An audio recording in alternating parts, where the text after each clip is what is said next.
శుభోదయం. Global బెతేనియా Calvary ministry తరపున ఉదయకాల సమయంలో మరొకసారి మీ అందరితో కూడా కలుసుకుని దేవుని యొక్క పరిశుద్ధమైన మాటలు ధ్యానించుటకును దేవుడు నాకు ఇచ్చిన మధురమైన అవకాశమును బట్టి దేవునికి ప్రత్యేకమైన వందనాలు తెలియచేసుకుంటూ ఉన్నాను. ఈరోజు కూడా పరిశుద్ధమైన వేద గ్రంథంలో నుండి మరొక చక్కటి మాటను చదువుకుందాం.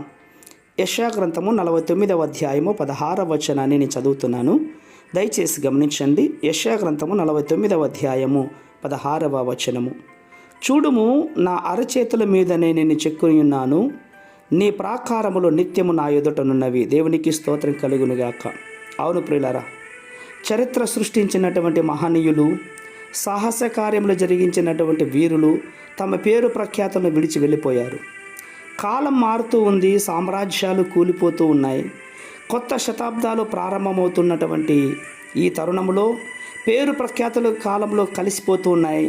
ఎంతోమంది గొప్ప రచయితలు చక్కగా గ్రంథాలు రాసి ఉన్నారు. చరిత్రకారులు చరిత్ర గ్రంథాలను లిఖించి ఉన్నారు. కవులు పాటలు రాశారు. అయితే ప్రభు అయినటువంటి యేసుక్రీస్తు వారు ఎటువంటి పుస్తకమును కూడా వ్రాయలేదు. కూర్చొని వ్రాసేంత తీరిక ఆయనకు ఎక్కడ దొరికిందండి? అయినా కూడా ఆయన యొక్క వ్రాతలు ఈ అక్షయమైనటువంటి వ్రాతలుగా నిలబడ్డాయి. బెత్లెహేము పశువుల పాకలో దీనత్వం యొక్క ఆధిక్యతను తన మౌనమును బట్టి వ్రాశారు. కపెర్నహూములో అద్భుతములు చేసినటువంటి క్రియలను కూడా వ్రాసి ఉంచారు. రాత్రి వేళలో ప్రార్థన యొక్క శక్తి కొండ మీద నిట్టూర్పినటువంటి విధానాన్ని రాశారు. ప్రియులారా, సమరస్త్రీ యొక్క ఖాళీ హృదయంలో జీవజల నదిగా నిత్యత్వం గురించి రాశారు. జక్కయ్య ఇంటిలో పాపుల యొక్క స్నేహితునిగా గీతాలను బట్టి తన హృదయమందు రాసుకున్నటువంటి చరిత్రను రాసి ఉంచారు. మరణమా, నీ ముళ్ళెక్కడని చనిపోయినటువంటి లాజరుని లేపటం ద్వారా ఆ గ్రంథంలో లిఖించబడి ఉంది. ప్రియులారా, వ్యభిచారములో పట్టుబడినటువంటి స్త్రీ కొరకు తన వ్రేలుతో నేల మీద రాసినటువంటి చరిత్రను రాసి ఉంచారు. అంతేకాదు, గెత్సెమనే తోటలో రక్తధారాలతో దైవచిత్తము రాశారు.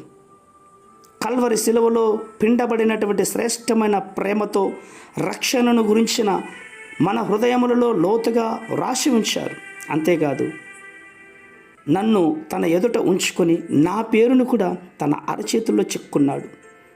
పదునైనటువంటి మేకులకు బిగింపబడిన ఆయన చేతులలో నన్ను గురించి రాసుకున్నాడు. నా అరచేత మీదనే నేను చెక్కున్నాను అని ప్రేమతో నిబంధన చేస్తున్నటువంటి ప్రభువుకు ఏమీచ్చు రుణం తీర్చుకోలేమండి. నన్ను మాత్రమే కాదు, మనలందరినీ కూడా ఆయనే దీవిస్తూ ఉన్నాడు. ఆయన అరచేతుల్లో చెక్కబడిన వారమై ఉన్నాం. కాబట్టి ఎవరు మనలను లాగవేయలేరు, ఎవరు మనలను నశింపచేయలేరు. వీటన్నిటిని ఎందుకు రాశాడు అంటే, మన పేరు జీవగ్రంథంలో రాసే తన కోసమై తనకు తానుగా సమర్పించుకున్నాడు. కాబట్టి ఇంత గొప్ప ప్రేమను వివరించినటువంటి దేవునికి ఏ విధంగా ఈ అంత్యకాల దినములలో, ఈ ఉపవాస దినములలో ఎలా జీవించాలి ఒక్కసారి ఆలోచన చేసుకో. మనందరం కూడా దేవుని బిడ్డలమై ఉంటుండగా దేవుని నిత్యము కొనియాడవారుగా జీవిద్దాం. ఆయన ప్రేమను అర్థం చేసుకొని ముందుకు సాగుదాం.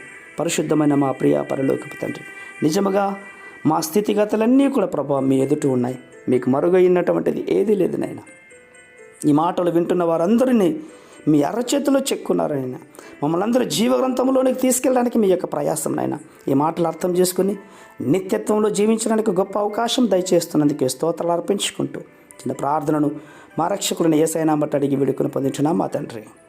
ఆమేన్, ఆమేన్, ఆమేన్.